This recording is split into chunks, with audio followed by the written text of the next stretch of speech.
স্বাগত ডিবিসি সংবাদে আপনাদের সাথে আছি মৌসুমী শান্তা। এবার জানাবো খবর বিস্তারিত। আজ জাতীয় ঐকমত্য কমিশনে সংস্কার নিয়ে সুপারিশ জমা দেবে বিএনপি। দুপুর 12টায় কমিশন প্রধান ও প্রধান উপদেষ্টার কাছে এই সুপারিশ জমা দেওয়া হবে। শনিবার সংবাদ সম্মেলনে জানিয়েছেন বিএনপি মহাসচিব মির্জা ফখরুল ইসলাম আলমগীর।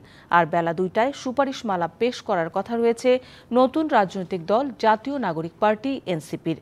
শনিবার রাজধানীর বাংলা মোটরে এনসিপির কার্যালয়ে সংবাদ সম্মেলনে কথা জানান দলটির যুগ্ম আহ্বায়ক সারোয়ার তুষার।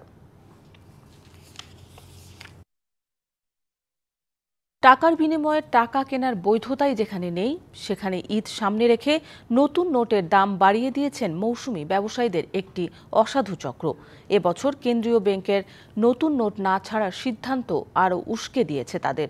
আর্থিক খাত বিশ্লেষক মনে করেন অবৈধ এ ব্যবসার নেপথ্যে আছেন ব্যাংক কর্মকর্তারাই। আপনি 200 দেন, আমি 50 টাকা দিই। 100 রাখেন না? না বাবা, রাখেন। কারণ আমি যে রেটের টাকা রয়েছি আরেকজন তো দেখছেন তো, যাইতে পারবো না, আমরা ওই হিসাবে আমি টাকা নিই। আরে বাবার হয় না তো, আমার 4 টাকা, আমার লাভ হবে 20 টাকা করে। মতিঝিলে কেন্দ্রীয় ব্যাংকের সামনে এভাবেই চলছে নতুন টাকার বেচাকেনা। পুরনো টাকার বিনিময়ে নতুন নোট কেনার হাক ডাক, দর কষাকষি। যদিও ক্যামেরা দেখে সব থেকে উঠে পড়েন ব্যবসায়ীরা। না আমি কথা বলতে পারবো না বাজার। গুলিস্তানেও মিলল একই চিত্র। কেন্দ্রীয় ব্যাংক এখন পর্যন্ত চলতি বছরের জন্য নতুন নোট ছাড়েনি। খোলা বাজারে যা মিলছে তা মূলত 2 বছর আগের। এসব বাজারে 10 টাকার 1000 টাকার বান্ডেল বিক্রি হচ্ছে 1400 থেকে 1500 টাকায়। 50 টাকার বান্ডেল বিক্রি হচ্ছে 250 থেকে 300 টাকা বেশিতে। বছরের ব্যবধানে দ্বিগুণ দামে বিক্রি হচ্ছে 100 টাকার নোটও।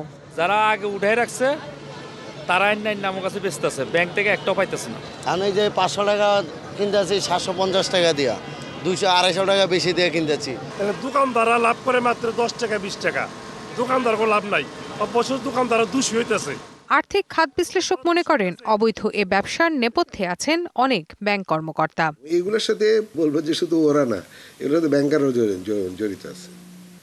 এই যে এই নতুন টাকাগুলো করতে, এগুলো নিশ্চয় সেন্ট্রাল ব্যাংক থেকে বেরিয়ে আসে বা বিভিন্ন ব্যাংক থেকে বেরিয়ে আসে, তাই না? সুতরাং তারা এইগুলো বিক্রি করে দিয়ে তাদের কাছ থেকে ওরা পার্সেন্টেজ দেয়।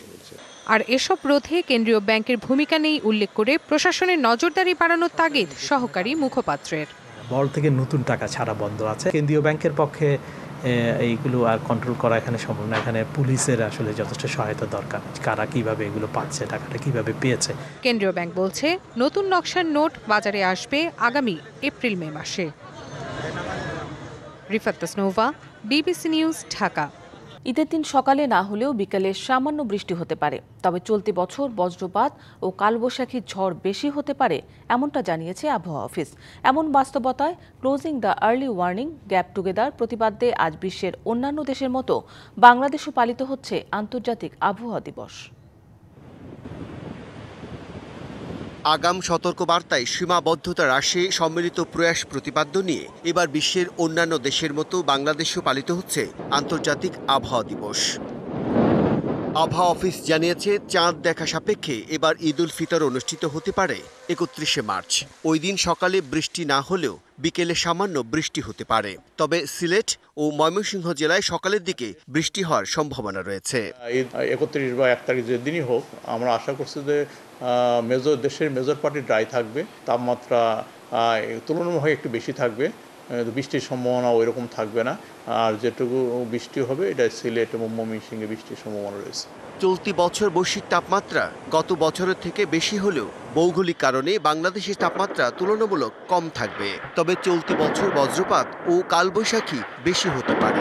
যে বছর হচ্ছে মাঝে মাঝে যখন বৃষ্টি হবে, আর এই সময় বৃষ্টি হয় মানে কালবৈশাখী ঝড় হওয়ার সম্ভাবনা বেশি থাকে। এক্ষেত্রে কালবৈশাখী ঝড় হওয়ার সম্ভাবনা এবার অনেকটাই আছে। 24 সাল ছিল বেশি উষ্ণতম বছর, তো এবছর আমাদের ভূমহাদেশ দেখা যাচ্ছে কিছুটা হলেও তাপমাত্রা গতবার তুলনায় একটু কম থাকার সম্ভাবনা আছে।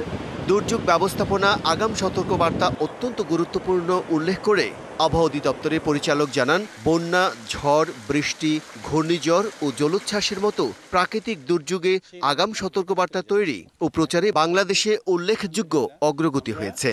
আমরা সাইক্লোনের ফরমেশন থেকে শুরু করে সিভিয়ার সাইক্লোন বা সুপার সাইক্লোন হওয়া পর্যন্ত প্রত্যেকটা স্টেজে আমরা অত্যন্ত দক্ষতার সাথে সেটা আমরা অবজার্ভ করি এবং আমরা পূর্বাভাস দিতে সক্ষম। যদি আমি আর্লি ওয়ার্নিং আগাম সতর্কবার্তাটা দিতে পারি এবং এটা যদি আগাম পদক্ষেপ নিতে পারি, তাহলে দুর্যোগের ক্ষয়ক্ষতি তুলনামূলকভাবে আমরা কমিয়ে নিয়ে আসতে পারি। দুর্যোগের আগাম সতর্কবার্তার জন্য দেশের 2 শতাধিক স্থানে অটোমেশিন ওয়েদার স্টেশন এবং 64টি জেলা ছাড়াও উপকূল অঞ্চলে অনেক স্থানে আবহাওয়া অফিস স্থাপন করা হয়েছে। Bijan Kumar Das, DBC news, Dhaka.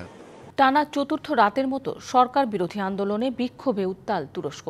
জনপ্রিয় রাজনীতিবিদ ও ইস্তাম্বুলের মেয়র ইমামোগলুকে আটকের প্রতিবাদে শহরটি পৌরসভা ভবনের বাইরে স্থানীয় সময় শনিবার রাতভর বিক্ষোভ করতে দেখা যায় 10,000-এরও বেশি সমর্থকদের। এ সময় তুরস্কের প্রেসিডেন্ট রিসেপ তাইপ এরদোয়ানের পদত্যাগের দাবিতে বক্তব্য রাখেন প্রধান বিরোধী দল রিপাবলিকান পিপলস পার্টির নেতা ওজগুর ওজেল। এর পরপরই বিক্ষোভকারীদের লক্ষ্য করে পেপার স্প্রে, কাঁদানি গ্যাস ও রাবার বুলেট ছোড়ে পুলিশ। ধাওয়া পাল্টা ধাওয়া ঘটে দুই পক্ষের মধ্যে। আটক করা হয় বেশ কয়েকজনকে। এদিন ইস্তাম্বুলের একটি আদালতে নেওয়া হয় ইমামোগলুকে। সন্ত্রাসী সংগঠন ও দুর্নীতির অভিযোগে তার আনুষ্ঠানিক গ্রেপ্তারের আবেদন জানায় প্রসিকিউটররা, যদিও সব অভিযোগ অস্বীকার করেন তিনি।